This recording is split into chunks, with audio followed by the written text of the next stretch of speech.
이르면은 뭐 이번 뭐 하반기든 올해 하반기든 뭐 3분기든 이 이후로는 사실상 이런 재건축 재개발 시장은 끝난다. 그런 얘기들도 있더라고요. 이게 전매 금지는 아니에요. 토지거래 허구역처럼 네. 아예 거래 자체를 못하게 하는 거는 전 차라리 낫다라고 하는데 매매 거래는 자유로워요. 네. 근데 조합은 지위는 못 넘겨. 아, 물건은 팔았는데 네. 그러면 이게 다 현금 청산 대상이 되는 건가요? 맞아요. 아.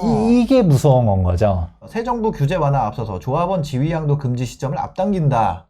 재건축은 안전진단 통과 이후 아직 구역 지정이 안 돼도 네. 예, 조합이 없어도 그렇죠. 못 팔아. 재개발은 정비 구역 지정되면은 안 돼.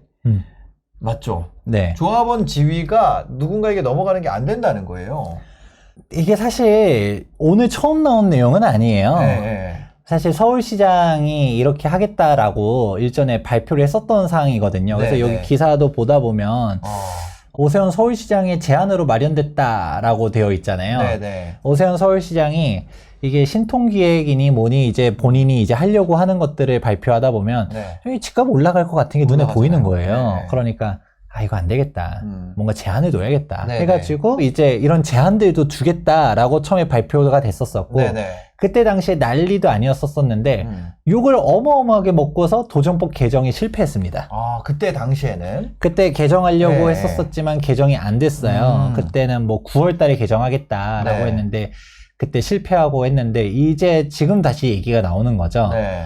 그러면 이게 만약에 된다라고 하면 어떤 식으로 되는지. 법 개정 없이 정부 의지만으로 가능한데 관련 규제가 완화될 경우 주춤했던 이런 안전지단 기준 완화 같은 경우 좀 이게 올라갈 가능성이 보이고 실제로 이제 재건축 시장이 좀 꿈틀꿈틀하잖아요. 그러다 보니까 이게 국민의힘도 이번 방안에 대해서 필요성을 공감을 하고 송석준 의원 뭐 이분이 누군지는 모르겠습니다만 개정안 발의를 마친 상태다. 더불어민주당 측에서도 개정안에 이견이 없었던 만큼 논의에 무리가 없을 것으로 관측되고 그쵸? 그래서 이게 양쪽 다 좋다고 하니까 거기다 이제 그 대통령 당선인도 굉장히 지금 필요한 상황이니까 이런 것들이 그래서 좀 빠르게 되지 않을까 이런 얘기들이 나오는 거거든요. 네. 예. 그래서 실제 이거 진행 가능성 뭐 어떻게 될까요? 뭐 결론부터 말해드리자면 조금 전에는 어렵다라고 봤었어요. 네네. 전에는 어렵다라고 봤는데 지금 다시 얘기가 나오고 네. 뭔가 이제 새롭게 일단 구체적으로 언제쯤 될지 관련해서는 대통령이 실제로 집권하고 네. 그러고서 움직이지 않을까. 5월 며칠에 그거 한다 그러던데. 네, 5월 달에 이제 취임하고 이제 네. 국토교통부 장관도 이제 새롭게 이제 임명을 하고 국토교통부 장관 심기원 교수는 된다고. 그런 얘기들 지금 돌고 있죠. 네. 아주 정말 진짜 영광입니다. 그러니까요. 심기원 교수님. 진짜 연말 연초에 같이 술 먹으셨던 분이 이렇게 될 줄이야. 이럴 줄 알았으면 사인 받아놨었어야 됐는데. 같이 사진도 찍고 막 그거 했어야 되는데. 사진 찍어놓은 건 전 있습니다. 진짜요? 저 사진 잘 안 찍어가지고. 하여튼 네. 이제 뭐 그때 가서 이제 좀 보긴 봐야겠지만 네. 어떤 내용인지를 한번 좀 정리해 볼 필요성이 있어요. 네네. 보통 제가 재개발 재건축 여기 뭐 주목하세요. 여기 이제 괜찮습니다. 이런 얘기를 하다 보면 네. 항상 달리는 댓글들 중 하나가 소장님 여기 전매금지인데 어떻게 사요? 라고 말하는 분들이 항상 있어요. 네. 그렇게 많이 설명을 해줬는데 어떤 경우는 영상 속에서도 전매금지는 어떻게 되고 이걸 설명했는데도 또 묻는 사람들이 있는데요. 네. 현행은 이렇습니다. 조합 설립 인가가 나면 네. 소유권 이전 등기 시까지 재건축은 전매금지고요. 전매가 안 되는구나. 재개발 같은 경우는 관리처분가로부터 소유권 이전 등기 시까지 전매금지. 네네. 근데 여기가 모든 재개발 정책이 다 걸리냐? 네. 투기가열지구 대상이고요. 네. 그리고 항상 많이 달리는 댓글들. 재개발 여기 관쳐 놨는데 어떻게 전매를 해요? 그러니까. 하는데 도시 및 주거환경정비법 부칙사항들 보다 보면 네. 2018년도 1월 24일 전까지 최초 사업 시행과 신청한 재개발 조합 같은 경우는 네. 전매금지에 걸리지 않습니다. 사업 시행이 끝난. 그럼 이거는 사업장이 몇 개 안 남았겠네요, 이제. 아직도 생각보다 많아요. 아직도 꽤 돼요? 지금도 관리처분 인가 난 데들 대부분이 네. 관천한 재개발 지역 지금 95%가 다 전매 가능해요. 왜냐면 2018년도 전에 최초 사업 시행과 신청이 네네네. 이거잖아요. 그러니까 아직도 관처 날 길을 기다리는 곳들 중에서 전매가 가능한 애들이 네네네. 아직도 많거든요. 그래서 생각보다 전매 가능한 곳들이 많은데 네네. 근데 이거를 조금 땡기겠다라는 내용인 거죠. 근데 네. 일단은 전매 금지에 대해서 좀 디테일하게 풀어드리려고 하다 보니까 사람들이 오해하지 말라고 네네. 얘기를 해드리자면 제가 전매 금지라는 표현을 썼지만 네. 정확하게는 조합원 지위 양도 금지 규정이에요. 조합원 지위 양도 금지 규정. 사실 네. 이게 더 무서운 거라고 저는 생각하는데 네. 이게 전매 금지는 아니에요. 토지거래 허구역처럼 아예 거래 자체를 못하게 하는 거는 전 차라리 낫다라고 하는데 매매 거래는 자유로워요. 네. 근데 조합은 지위는 못 넘겨. 아, 물건은 팔았는데 네. 그러면 이게 다 현금 청산 대상이 되는 건가요? 맞아요. 아. 이게 무서운 건 거죠. 조합원 지위 양도 금지 규정을 이제 어기게 되면 현금 청산자가 돼버리는 거죠. 네네. 나는 아파트 받으려고 샀는데 갑자기 입주권이 안 나온대. 네. 이게 사고 가장 많이 터지는 게 재건축이거든요. 아. 재개발은 전매 금지에 걸린 지역들이 실질적으로 거의 없어요. 네. 이제 막 생기는 건데 네. 재건축 같은 경우는 조합설립 인가만 나면 무조건 다 걸리는 거고 아. 재개발처럼 부칙사항도 없어요. 그냥 무조건 다 쫙 다 걸려가지고 네. 전매 금지에 다 걸려 있다 보니 우리가 뭐 압구정이나 조합설립 인가난 재건축 지역들 많잖아요. 네네네. 내가 사고 싶은데 일단은 토지거래 허가구역도 있으니까 거기 뭐 실소유 가능한 거 이것만 생각했더니 문제는 그것만 따지는 게 아니죠. 이 사람이 전매를 할 수 있는 사항이냐. 그건 전매할 수 있는 요건이 일명 333이라고 말하거든요. 네네. 조합설립 인가가 난 시점으로부터 3년 동안 사업시 인가 신청을 안 한 조합, 그리고 사업시 인가로부터 3년 동안 착공을 안 한 조합, 착공으로부터 3년 동안 준공이 안 난 조합인데 여기서 3년 이상 보유한 사람들은 네. 이제 사업이 지연됐으니까 팔 수 있다 네. 라고 하는 사항이 있고요. 여기서 그거는 재건축에서도 돼요? 재개발, 재건축 둘 다 아, 둘 다 되는 이런 사항이 있고요. 네. 근데 여기서 한 가지 더 플러스 되는 게 어쩔 수 없는 사람들. 일단 정비가 지연되지 않았는데도 네. 그래도 나는 팔 수 있는 사람이 대표적인 게 1세대 1주택자인데 10년 보유 5년 거주. 아. 그럼 뭐 학업, 질병, 뭐 이민 뭐 이렇게 특수한 케이스들이 있잖아요. 네네. 그런 경우로 세대 전원이 넘어가는 경우는 그 경우는 또 전매 예외 사항으로 있는 건 거죠. 그런 물건인 거를 제대로 체크하지 않고서 이거 물건 싼데 하고 샀다가 이거 현금 청산 당할 수 있죠. 그래서 저는 사실 이게 더 웃겨요. 조합원 지위 양도 금지가 이게 더 무서운 거가 차라리 거래를 못하게 막든가. 그러니까. 거래는 다 했는데 입주권이 안 나와. 전매 금지가 아니네요. 그렇죠. 정확하게는. 전매는 되네. 전매는 되는데. 전매는 되는데 조합원 지위가 안 넘어온 거잖아요. 그럼 이제 사는 의미가 없는 거죠. 무의미죠, 무의미. 오히려 이건 사고 터지는 건데 네. 왜 정부가 이런 식으로 했을까? 이거 왜냐면 아예 매매 자체를 막아버리면은 그걸로 느낄까봐 그 재산권 침해. 이게 재산권 침해지 근데 하여튼 좀 웃깁니다. 네. 하여튼 이런 상황도 그래서 이제 재건축 같은 경우 안전진단 통과가 굉장히 그게 된 게 안전진단 통과하고 조합 설립 인가 요 사이에만 이제 조합원 지위가 양도가 되네요. 그런 사항들이 있어서 일단 현황을 정확하게 이해하시면 좋을 것 같고요. 네. 이거를 어떻게 바꾸겠냐? 어떻게 바꾼다는 건가요? 이것도 좀 잘 알아주시면 좋을 것 같은데 네. 보통 잘 모르시는 분들은 일단 첫 번째 기간을 당겨요. 네. 그러니까 기사도 아까 봤었던 것처럼 네. 안전진단 통과로 갔다가 재건축은 안전진단 통과 시점으로 갖다 당겨버리고 네. 재개발 같은 경우는 정비구역 지정 시점으로 당겨버려요. 그러면 이게 완전 길어지는 거죠. 네. 우리가 10년 동안 이거를까 안 되는 건데. 10년이 뭐예요? 15년 동안 그러니까. 묶인다는 얘기인 거의 거기 때문에 15년간 묶인다는 거는 여기 계신 분들은 못 나간다는 얘기거든요. 그렇죠. 너 죽을 때까지 못 나가. 네. 이게 개미지옥 되는 거죠. 아니. 이게 문제가 솔직히 많습니다. 저는 이렇게 되면 안 되고 네. 만약에 당겨도 조합설립 인가 시점으로부터 막는 게 맞는 게 사실 안전진단 통과 자체는 전체 주민들이 동의해서 간 게 아니에요. 네. 예를 들어 재건축 같은 경우 안전진단 통과부터 막는다라고 하면 이게 참 사회적으로 문제가 될 수 있는 게 네. 예를 들어 심사인당님이 가지고 있는 아파트가 있는데 여기에 재건축 내구 연한이 된 거예요. 네, 네. 근데 심사인당님은 재건축 별로 관심 없어. 근데 주민들이 막 본인들끼리 뭐 안전진단 합시다 하면서 막 플랜카드 만들고 무슨 뭐 추진위라고 하면서 정확하게는 추진위원회는 이제 그 이후에 만들 수 네네. 있다 보니까 추진을 하고 싶어 하는 위원회라고 해야지. 추진준비위원회. 그렇죠. 추진준비위원회. 네네. 이런 식으로 해가지고 뭐 주민들 뭐 집단을 만들어가지고 막 이제 움직이는 거죠. 네. 단체 행동을 하면서 안전지대 통과시키고 했는데, 안전지대 통과됐다고 해서 갑자기 전매금지를 갖다가 걸어버려요. 네. 그러면 난 찬성도 안 했어. 난 반대야. 근데 네. 팔지도 못하고 묶여버리는 거죠. 네. 그러면 이게 재산권 침해가 어마어마한 겁니다. 네. 주어설리 인가 이후로 막는 거는 그래도 이것도 좀 과도하긴 하지만 네. 합당하게 이해라도 하는 거는 그래도 주민들이 찬성을 했잖아요. 네. 그 재건축 같은 경우는 이제 찬성한 사람들만 이제 조합원이 되고 주어설리 인가에 찬성 안 한 사람들은 현금 청산자로 분류돼요. 네. 그러니까 그게 뭐 나는 반대할 거야 라고 하는 사람들은 팔고 떠나겠죠. 네. 팔고 떠나고 찬성자들만 이제 동의를 모아가지고 75% 동의 달성해가지고 주어설리 인가 받을 텐데 근데 그러고 나면 일단 적어도 조합원들은 일단 동의를 했던 거잖아요. 이 사업에 대해서. 네. 근데 안전진단 통과만 된 시점에서부터 막아버리는 거는 전체적인 주민들의 의사도 없는데 네. 갑자기 이거를 갖다가 제한을 해버리는 거죠. 이게 대단한 권리 침해다. 네. 이거 재개발 같은 경우도 마찬가지죠. 정비구역 지정 자체를 사실 시도지사가 그냥 지정을 해놨어요. 네. 해놓고서 갑자기 이걸 갖다가 싹 묶어버려. 네.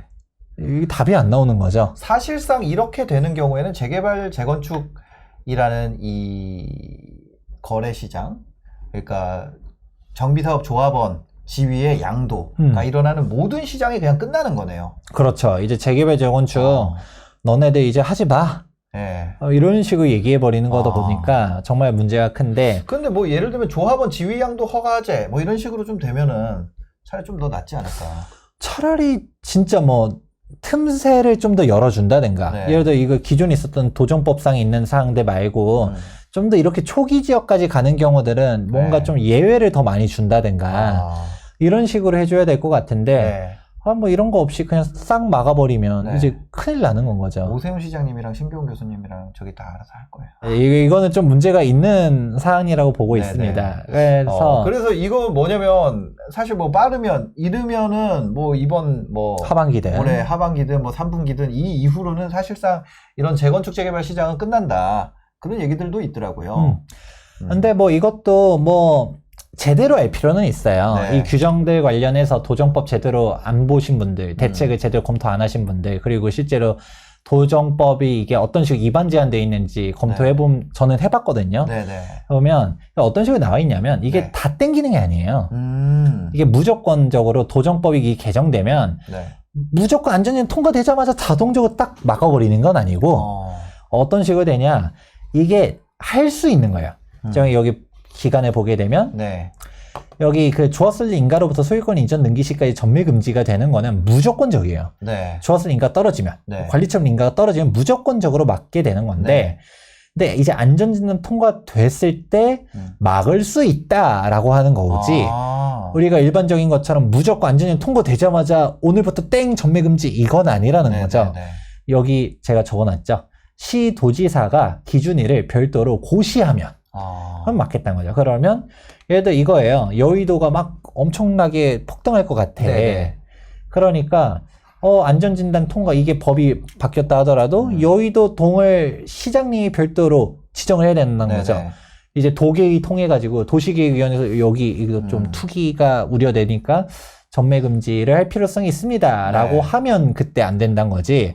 모든 걸 다 막진 않을 거예요. 그러면 서울 변두리도 이것 때문에 다 막히냐라고 하면 일단 관심도가 집중된 곳들은 막을 가능성이 높겠죠. 네임드들은 막힐 가능성이 높네요. 진짜 뭐 네, 여의도, 삼청대장 그쵸. 뭐 이런 거. 여의도 목동 뭐 네, 이런 식으로 뭐 잠원동이라든가 그렇죠. 이런 성수한 날. 딱 느낌이 오네요. 그렇죠. 네. 그런 곳들 같은 경우는 제가 봤을 때 여기 노량진은 안 합니다. 그럴 수 있죠. 진짜 거기 완전 알짠데 그 나올 때마다 얘기해 주셨었잖아요. 네. 많이 올랐더라고요. 맞아요. 처음 얘기했을 때 샀어야 되는데. 그죠? 흑석이랑. 그렇습니다. 하여튼 지나갔네요. 그거. 왜냐면 서울시 전역을 다 지정해버리면 네. 욕을 다 먹겠죠. 주민들이 가만히 있을까요? 그쵸, 들고 그쵸, 일어나겠죠. 그쵸. 하기 때문에 다 지정하진 않을 거고, 네. 이것도 뭔가 기준들을 해서 움직여질 거다라는 게 첫 번째. 그리고 이게 소급해서 움직여지는 건 아니고요. 네. 우리가 그런 사람들이 또 고민하는 거가 내가 지금 매매 계약을 체결했어요. 네. 잔금 치르기 전에 갑자기 땡 하고 여기 이제 전매 금지야 라고 해버리면 내가 예를 들어서 조합 설립 난데 사업 시행 전 뭐 예를 들어 한남동을 네. 내가 갖고 있어. 그렇죠?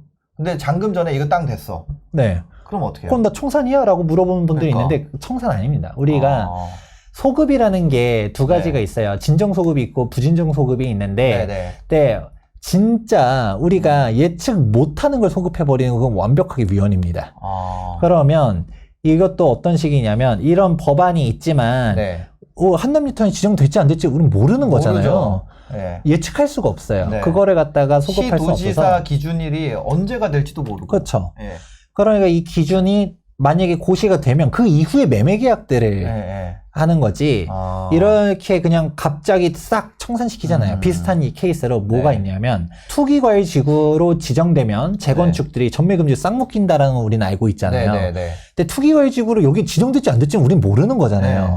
그 위원회에서 여기 투기과열지구로 합시다라는 건 우린 모르잖아요. 그쵸, 그래서 실제로 투기과열지구로 이제 지정이 된 곳들, 네. 이제 원래는 아니었다가 뭐 예를 들어 광명이라든가 뭐 성남이라든가 네. 투기과열지구로 짝짝짝 묶일 때 네. 묶이기 전에 계약했는데 그 이후로 잔금을 치는 사람들이 있잖아요. 네. 근데 여기 전매금지야. 나 현금 청산자로 분류되냐? 그렇지 않다라는 거죠. 그런 것처럼 여기도 네. 그렇게 할 거다. 뭐 그렇게 하겠다고 명확하게 그게 법안이 깔끔하게 돼 있지는 않지만 네. 그런 것들처럼 하지 이거를 뭔가 그렇게 하면 규칙을 위헌이라는 마련하든지 거죠. 뭐. 근데 예를 들면 이런 거 있을 수 있잖아요. 재개발인데 지금 조합 설립인가 사업 시행인가 있잖아요. 뭐 관리 처분인가든. 내가 조합 설립 인가 나고 나서 좀 지지부진한 지역에 예를 들어 뭐 상가를 샀어요. 근생을 샀어요. 통건물을. 그래서 사업 시행 나면은 가격이 오를 것 같은 거야. 네. 그래서 사업 시행 나고 팔 수 있잖아요. 그렇죠. 그거는 지금까지는 가능한데 예를 들어서 내가 조합 설립 인가 난 곳에 그거를 갖고 있는데 이게 딱 전매금지 된 거예요. 그럼 그 다음에 내가 팔면 그 다음부터는 안 되겠네요. 그거는. 그쵸. 이제 팔 수가 없어지는 거죠. 팔 수가 없어지는 거구나. 네. 그럼 팔기 위해서는 이것도 똑같아요. 조합설 인가로부터 3년 동안 사업시행 신청을 안 하면 네. 팔 수 있고 사업시행가로부터 3년 동안 네. 착공을 안 하면 팔 수가 있고 막 이런 네. 식으로 지연됐을 때 착공이 안 얘기들. 됐을 때. 네. 진행이 안 될 때. 네. 3년에 한번 팔 수 있는 기회 주는 거죠. 그렇죠. 아니면 특수한 요건들. 내가 막 해외로 떠나야겠다. 네네네네. 아예 지방으로 갔다가 세대 전원이 뭐 학업, 질병 뭐 이런 기타 사유들 특수한 요건들로. 너무 지지부진하면 팔고 싶어지니까 그거를 최대 3년까지는 기다려야 된다는 거죠. 그렇죠. 그런 식의 내용들이 있고 네. 약간 조금 달라요. 우리가 일반적으로 알고 있는 사항들이랑 이런 식으로 추가적으로 지정하는 경우는 뭐 좀 더 추가적으로 완화해주는 것처럼 해주는 게 있긴 한데 네네. 근데 이거 가지고서 좀 부족하다. 더 완화해줘야 된다. 이렇게 생각을 하고 있습니다. 네. 그래서 약간 이 규정 자체를 좀 제대로 이해하는 사람들이 거의 없어요. 네. 그러니까 뭐 카더라만 막 돌고 있는데 이참에 좀 도움이 되셨길 네. 바랍니다. 어떻게 보면은 지금 이쪽을 좀 정리를 해야 되는 분들, 내가 뭐 재건축이라든지 재개발 요거를 좀 현금화가 필요하신 분들 같은 경우도 좀 서둘러 보는 게 좋을 수 있을 것 같고 반대로 좀 사야 되는 분들, 그런 분들 같은 경우도 뭐 전매금지 돼버리면 파는 것도 못 팔지만 사는 것도 못 사는 거거든요. 내가 뭐 내 집 마련을 상대적으로 조금이라도 더 저렴한 가격으로 한번 내가 젊어서 몸테크를 한번 해봐야겠다. 이런 분들 같은 경우도 요거 이전 시점으로 한번 잡아봐야 되지 않나 이런 생각도 들긴 드네요. 그래도 뭐 저는 여기서 뭐 이제 규정사항들은 제가 쭉 얘기드렸지만 이 한 말씀은 좀 해보고 싶긴 해요. 네네. 이게 과연 옳은가? 지위양도 금지를 해버리면 사실 가격만 올라가거든요. 네. 대표 토지거래 허가구역 같은 경우를 생각해 볼 수 있죠. 네. 우리가 잠실 마이스 때문에 올라갈 것 같다고 해서 토지거래 허가구역 묶어버렸어요. 네. 압구정 토지거래 허가구역 묶었어요. 집값 네. 잡혔나요? 그죠. 안 잡혀요. 그렇죠. 네. 오히려 물건의 풍기 현상만 생기다 보니까 일반적으로 매물이 많으면 시세가 이렇게 올라갈 거를 묶어놨어. 그러니까 거래가 가능한 애들이 희소성이 있다 보니까 네. 압구정 전에 뭐 80평대 80억 거래됐을 때 야 이거 뭐냐 했는데 60평대가 80억 거래되고 있고 지금 잠실도 막 가격들이 다 뛰고 네. 이게 뭐 하냐라는 거죠. 오히려 이런 식으로 거래 제한을 하면 네. 물건의 희소성만 올라가서 집값이 올라가는 것도 있고요. 그리고 이런 토지거래허가구역과 다르게 재개발, 재건축 같은 경우는 이게 오히려 사업을 방해해요. 뭐냐면 재개발, 재건축 싫어하는 사람들이 있잖아요. 네. 안전위원 통과는 됐어. 근데 신사임당님은 여기 재건축하는 거 반대야. 네. 뭐하러 나 이거 그렇게 길게 끌고 가기보다는 나 이거 팔고서 딴 데 가고 싶어. 라고 근데 못 팔게 돼 있어요. 네. 그럼 어떻게 해야 될까요? 나 이거 해제해달라고. 시위하면서 반대하고. 네. 그러겠죠. 비대위가 결성될 수 있겠죠. 그리고 비대위들 같은 경우도 보통 어떤 식으로 해결하냐면 네. 비대위가 비대위 활동을 왜 할까요? 물론 이권 개입하려고 하는 사람들도 있는데 근데 그게 아닌 이상은 약간 현재 문제가 있다라고 생각하는 거죠. 불만이 많은 거죠. 이 사업이 제대로 추진이 안 될 것 같아. 이렇게 네. 하면 손해일 것 같아 생각하는데 근데 나는 이 사업장이 별로야. 이렇게 가면 조합장 나쁜 놈, 건설사 나쁜 놈 이런 것 같은데 이렇게 내가 봤을 때 좀 이상한 사업장을 비싸게 사겠대. 그러면 싸울까요? 아니면 그냥 팔고 모르겠다. 파는 게 낫죠. 나는 별로 이거 가치 없어 보이는데 네. 되게 비싸게 사준대. 그럼 팔고 그냥 난 떠나는 거죠. 이게 바본가? 특히 재개발 같은 경우는 재건축과 다르게 재개발은 정비구역이 아니라고 하면 솔직히 그냥 썩다리 빌라잖아요. 네. 솔직히 가치가 별로 없는 건데 네. 뭐 그냥 재개발 지역도 뭣도 아니면 매매 금액 뭐 3억, 4억밖에 안 될 빌라를 네. 나는 재개발 안 했으면 좋겠는데 얘를 8억 주고 누가 사겠대. 또라이인가? 네. 뭐 좀 제정신이 아닌가? 그냥 뭐 팔고 나가지 뭐 이러는 거죠. 여기 안 될 것 같은데. 난 안 될 것 같은데 얘 멍청가 보다. 얘가 네. 사겠대. 그러면 오히려 반대들이 좀 줄어들어요. 이거를 사람들이 원주민 비율이 줄어든다라고 왜곡해서 말하는 사람들이 있는데 그 네. 원주민들이 손해본 게 아니에요. 이익을 보고 나간 거죠. 왜냐면 여기 정비구역 지정도 안 됐었으면 그냥 네. 3, 4억짜리 빌라가 갑자기 5억 되고 8억 되고 이렇게 돼서 돈 벌고 나간 거죠. 네네. 그 사람들은 불쌍한 사람들이 아닙니다. 오히려 더 끌고 가서 더 큰 이득을 볼 수 있었지만 중간에 엑시트하고 본인 리스크를 해지한 거죠. 네네. 그게 나간 건데 오히려 그렇게 되면 재개발 지역들이 지지부진한 곳들의 공통점이 원주민 비율이 높은 데들이 지지부진해요. 네네. 잘 모르니까. 오히려 투자자들이 많은 곳들은 그냥 이해를 하는 거죠. 우리 분담금 일반적으로 3억, 뭐 4억 내는 거 알고 있어. 그런데 이제 원주민 할머니, 할아버지들은 이거 뭐 그냥 헌집 줄게 새집 다오 해주는 것처럼 그렇게 간 줄 알았더니 분담 금액이 뭐 3억 나와. 그러면 이씨 조합장이 사기꾼이라고. 건설사한테서 뒷돈 받아 먹었다고. 이게 일반적인 사업성들이 보통 그렇게 가는 걸 잘 모르잖아요. 네네. 그런 식으로 가는 경우들이 많다 보니까 오히려 팔고 갈 사람들은 팔게끔 해줘야 되는데 너무 과도한 게 아닐까. 저는 네. 그래서 이거 영상 혹여나 네. 높으신 분들이 보시게 되면 네. 이거는 아니다. 이게 오히려 재개발 재건축을 막는 내용이다. 네. 아니면 정규제를 해야겠다면 예외 사항들을 좀 많이 네. 합당하게 넣어주면 좋겠다라고 말해드리고 싶네요. 네, 알겠습니다. 오늘 정비사업조합원 지위 양도 금지 기간 개정에 대한 이야기까지 좀 나눠봤습니다. 오늘 또 이렇게 바쁘신데 시간 내주셔서 감사합니다. 네, 또 뭐 재개발 재건축 관련해서 요즘 이슈가 핫하다 보니까 어렵고 복잡한 내용들 네. 최대한 쉽고 재밌게 풀어보도록 하겠습니다. 네, 영상 봐주셔서 감사합니다. 행복한 하루 되세요.